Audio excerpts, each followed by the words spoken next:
چمکی کو آئے 2 مہینے گزر گئے، لیکن اس دوران میں مجھے ایک دفعہ بھی اس سے بات کرنے کا موقع نہ ملا، اور ملا بھی تو بات نہ ہو سکی۔ وجہ دراصل یہ کہ میرا پروگرام ہی اس قسم کا تھا، گھر گھسنا۔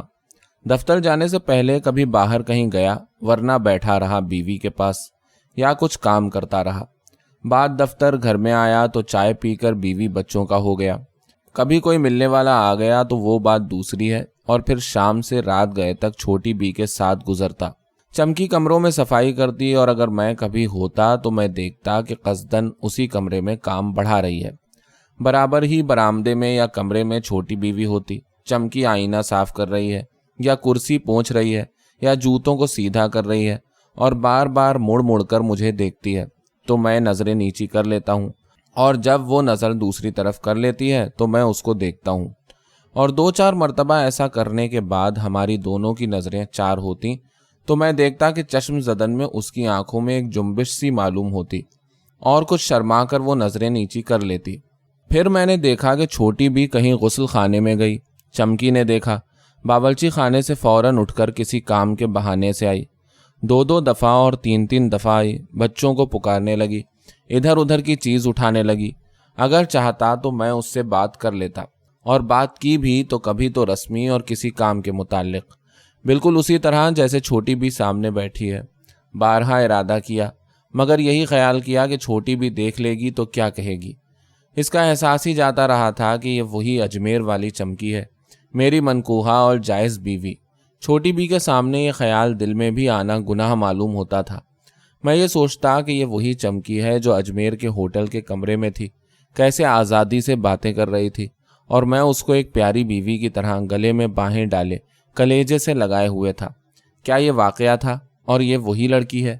ایک روز ایسا ہوا کہ ادھر سے میں جا رہا تھا باہر، اور ادھر سے تیزی سے بھینس کے پاس سے چمکی آتی تھی۔ تیزی سے بجائے نکلے چلے جانے کے ہم دونوں رک گئے، ایک دم سے ایسے کہ کسی نے زبردستی روک لیا ہو۔ دونوں نے ایک دوسرے کو دیکھا اور پھر اندر جانے لگے، دروازے کی طرف۔ ایک دوسرے کے قریب آئے کہ آواز آئی، چمکی، بڑا بچہ روتا ہوا آتا تھا، لینا اسے۔ ہم دونوں نے زور زور سے بول بول کر بچے کو سنبھالا، ایسے کہ میں نے چمکی کے بدن کو کئی دفعہ کوہنی سے بھی چھوا، پھر بچے کو اٹھا کر چمکی کی گود میں بھی دے دیا۔ وہ چلی گئی، میری طرف 2 دفعہ دیکھا۔ ایک دفعہ میں رات کو ضرورت سے اٹھا، واپس آتا تھا کہ صحن میں چمکی ملی، پانی پی کر آتی تھی۔ دونوں رک گئے، نہ میری ہمت پڑی آگے بڑھنے کی اور نہ اس کی۔ ہم دونوں ایک دوسرے کو دیکھتے چلے گئے۔ ایک دفعہ میں کیا دیکھتا ہوں کہ بڑے آئینے میں چمکی اپنا منہ دیکھ رہی ہے، بال سنوارنے لگی، دراصل اپنی مالکہ کو دیکھ کر فیشنیبل ہونے کے امکان پر غور کرتی ہوگی۔ میں جو برآمدے سے مڑا تو قریب تو تھا ہی، آئینے میں اس کی شکل سامنے صاف نظر آئی، مگر وہ بال انگلی سے سنوار رہی تھی، اور اس نے نظریں اٹھائیں کہ ایک دم سے آئینے ہی میں آنکھیں چار ہوئیں۔ کس انداز سے مسکرا کر اور جھینپ کر اس نے ایک دم سے منہ چھپایا ہے کہ میں بیان نہیں کر سکتا، اور پھر مڑ کر دیکھا میری طرف، پھر اسی خفیہ مسکراہٹ سے۔